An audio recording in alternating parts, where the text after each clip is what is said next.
Hi there. Welcome to Google Hangouts On Air 101. My name's Leon Sish. I'm a ICT consultant working in the field of teaching and innovation. And I thought it was very important when Google Hangouts On Air came out, particularly, to be able to use it as a CPD tool, a continual professional development tool, to create a chain of events or seminars across the country where people could hold masterclasses and reflect on good practice. And I'm going to build that platform in the UK, and this is the first flipped cast, if you want, for people who want to have a quick look at how to get up and running with Google Hangouts On Air in particular. Google Hangouts are meetings that you could have via web streaming between you and up to a few people that are private. Google Hangouts On Air are meetings you could have between you and up to 9 other people, which are recorded and go out on air live and are then public. Afterwards you could make them private, but while they're happening they are public. I'm on a MacBook Pro and I'm using ScreenFlow to record this particular flippable tutorial, if you want. So here's my desktop. I'm here, Leon, and that is my Google account. Now you need two things in terms of software to run a Google Hangout On Air. One is a Google account, and a Google Plus account on top of that, which is automatically enabled, I think, these days. And you will also need a YouTube channel setting up, and a YouTube channel that's in good standing. And what that means is that you don't have anything on the channel that in the past might have been copyright, or you put up inappropriate materials, or other things that have got you sort of marked down or red flagged. So you have to have those two things, and then you can actually have a Google Hangout On Air. Once you've got that, my setup at the moment is putting a really good broadcast microphone in. This one is a Rode Broadcaster. It's quite an expensive microphone. I will be using cheaper ones in subsequent broadcasts, and I'm using something called a Logitech C910 webcam, and I can't really show you the webcam, but it's there.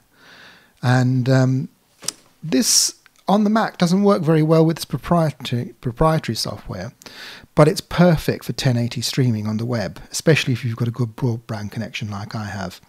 So what you need to do is just use it for streaming. Don't use it for anything else. Don't try and record with it. Don't try and do anything else other than either use Skype or streaming. And you'll find it's pretty much quite good at doing that with very, very good definition. I have noticed that using it with ScreenFlow, I do get a slight screen flicker happening in the background, but used with Google Hangouts On Air, it seems to be pretty free of that. So that's another strange one. Anyway, so I need a Google account with Google Plus, a YouTube account, which is linked, and I can have a Hangout. So if I click on Hangout here, and I'll bring up that to sort of stop any sort of copyright issues. I've got a few icons down here on the side, and if I click on Hangouts, there we go, it will take me to the Hangout page. Again, I'm going to block out most of it and just use the bits that you can see here. I can start a Hangout. If I start a Hangout, click on that red button, it will take me to a Hangout box, pop up, and it will load in the drivers. Now, again, I'll sort of obscure my friends on there, put this blank page in focus. When you start a Hangout, we're not live yet, we're not live streaming, so I can choose all my circles, or I could add more people, or you could have different options to put in there. I'm going to name the Hangout,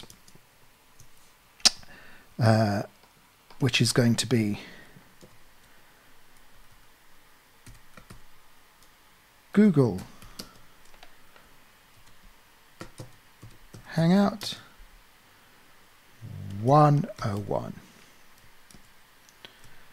And I've got a couple of checkboxes here: enabling the Hangouts on air and restricting minors from joining the Hangout. So I'll restrict the minors, enable the Hangouts on air, and it says it will use my YouTube channel, and okay, you've got it, but I'm still not broadcasting. Still not broadcasting. You can now set your settings. If I click on that, another box comes up, shows me the Logitech camera. I'm putting the sound through the Rode mic, but I've got a preamp which is going into a USB interface, so that's the Eridol UA25, and that's what gives me the nice, very, very good sound. And I've got fast connection or slow connection. I've chosen fast connection because I do have good broadband into this house. And I just save the settings and I'm up and running, but not yet.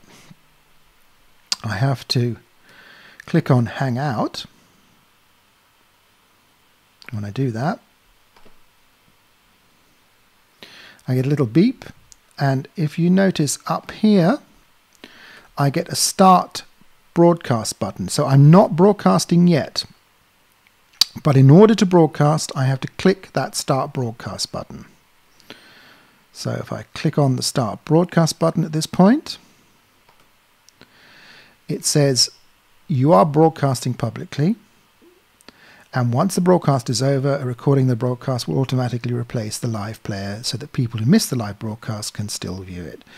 So long as you're happy with that, and obviously you have to agree protocols with people about the meeting, and obviously make sure people are collegiate in their responses and do not use copyright material, you're good to go. You might even want to get sign-offs from people.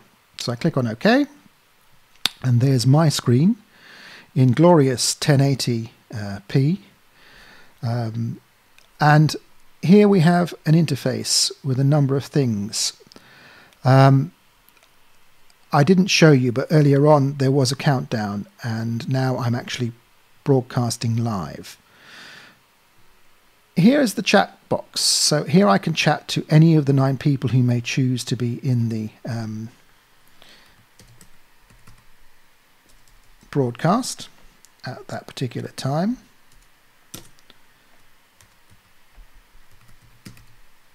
Put that in, everyone can see it.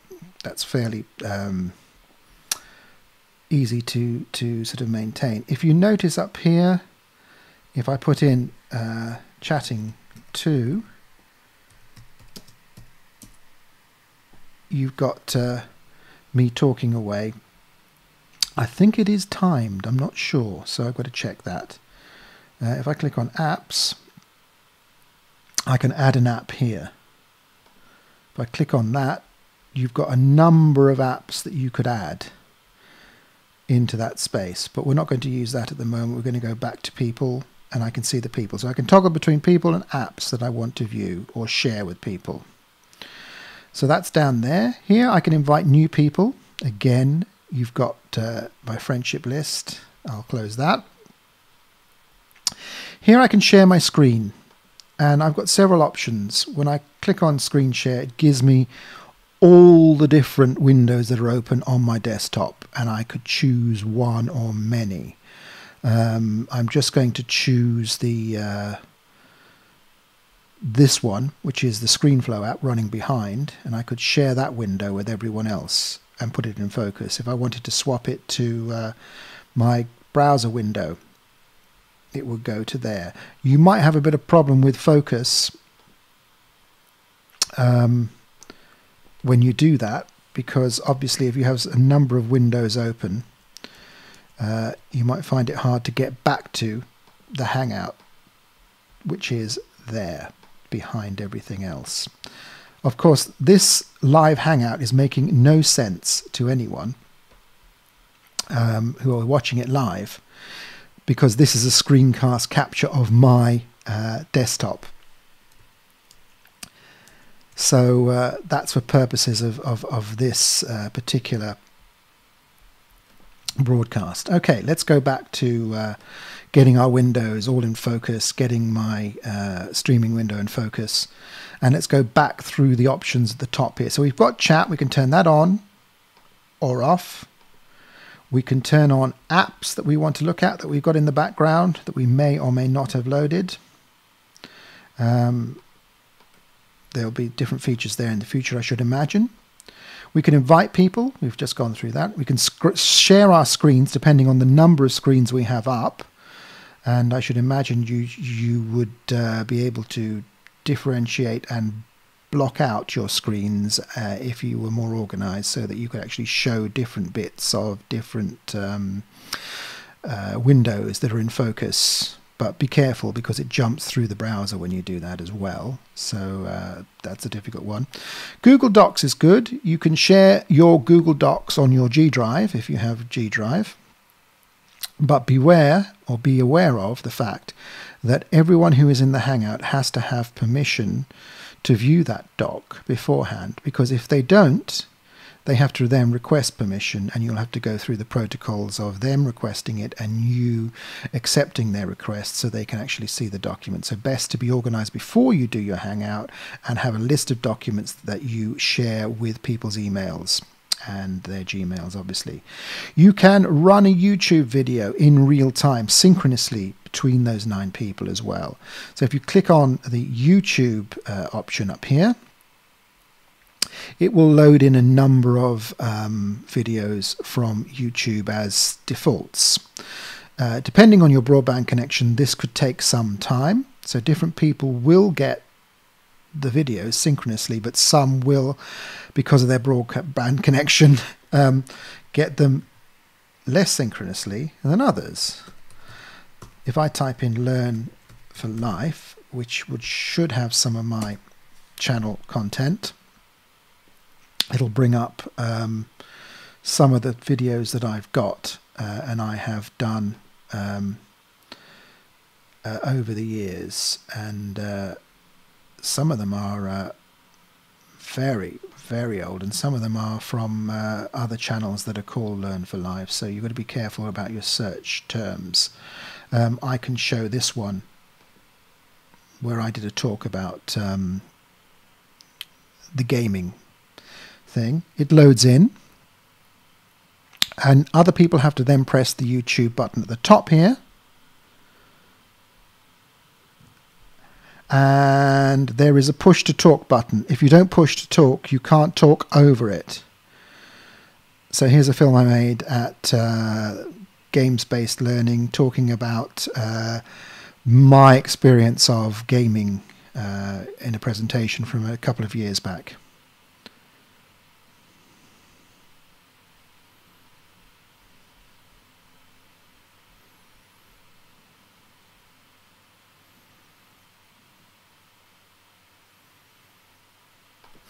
And there we go. End that. You come back to the broadcast, and if you end the YouTube, the person who's driving it, who's orchestrating the Hangout, I presume will end the video for everyone else. This is sort of emergent, evolving, so you have to bear with me.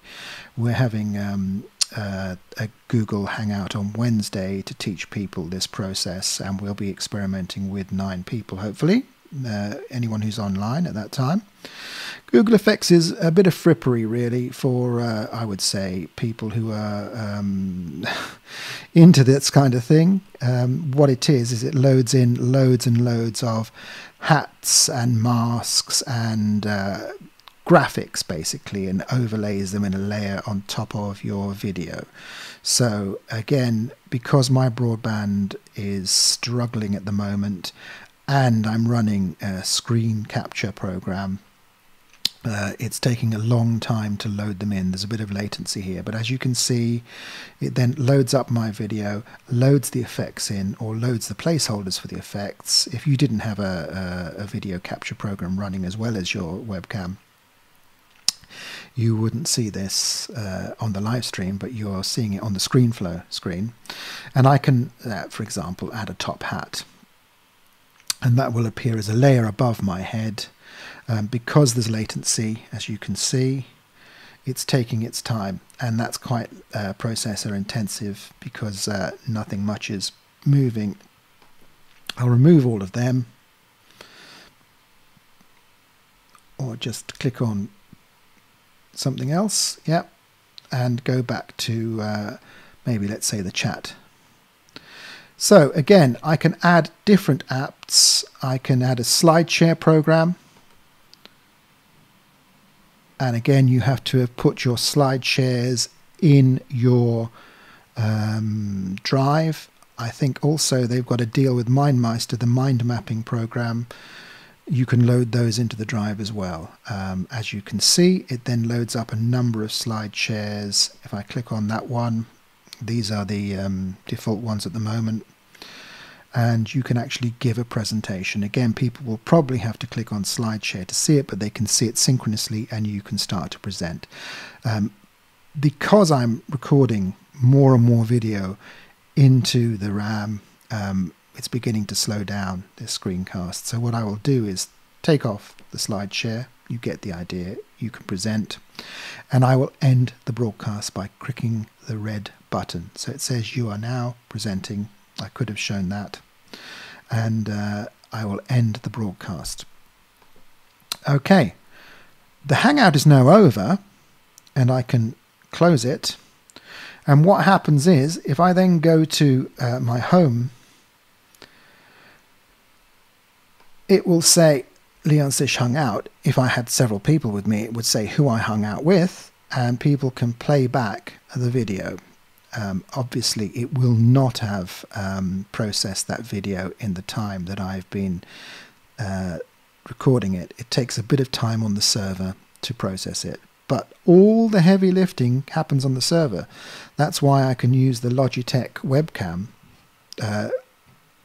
with the Mac particularly, because it won't do it on the machine itself, but it will pass over the heavy lifting onto the server. In about 5-10 minutes, that presentation, that Hangout, will be up.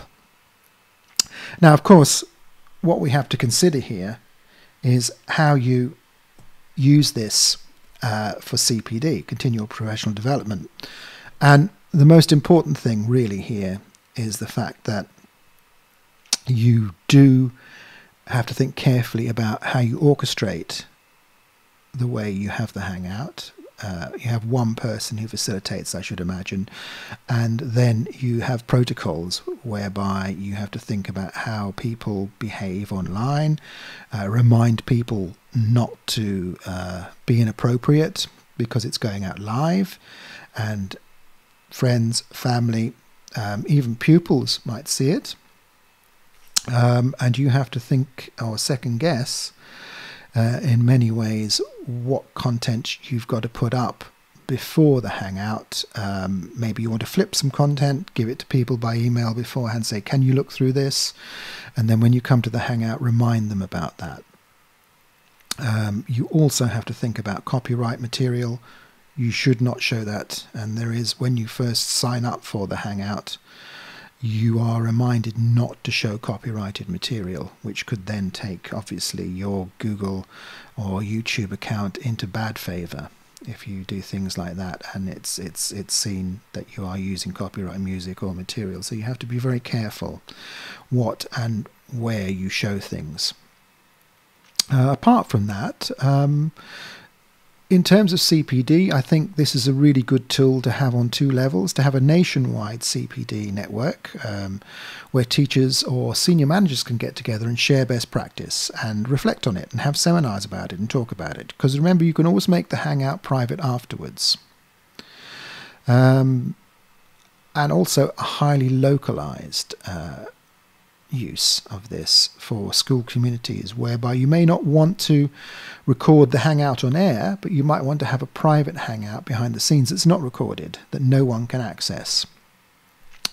So this is the screencast I want you to watch before we have the session on Wednesday where hopefully I will have a few people joining me in the Hangout on air, and we will over the 1 hour, because I think it is a 1 hour exactly that you're allotted for Hangouts. Seems to be on the button, these things, where you can we can discuss the mechanics of how to set one up. I will go through the motions of demonstrating again. I will have Theo Kutchell with me, who will talk about archiving and the archival process to do with video and why it's so important to do with professional development. And we will move to a more reflective discussion on how to build a sustainable network of practice based on using this video tool. There are a few elements that we would have to discuss and a few strategic things before we create the platform. But that is Google Hangouts on Air 101, and I hope you have enjoyed it. So hope to see you on Wednesday. Bye now.